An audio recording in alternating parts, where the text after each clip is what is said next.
Beneath the modern paving stones of Istanbul's Sultanahmet Square lies the phantom footprint of an empire's grand theater.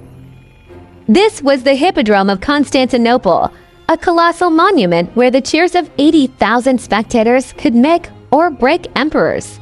Lighting high above the ancient asterisk spina asterisk, the central barrier, three surviving relics stand as portals to deep time. The obelisk of Theodosius, quarried in Egypt 15 centuries before the birth of Christ, stands tall, its hieroglyphs preserving the triumphs of Pharaoh Thutmose III.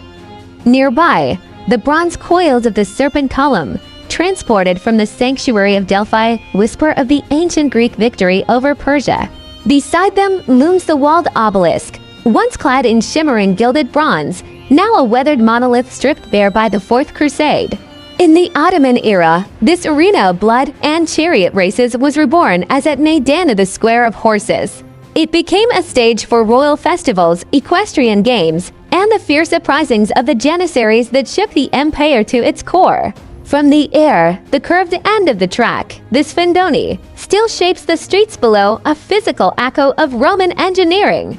A silent crossroad of civilizations, where every shadow tells a story of glory, rebellion, and dust.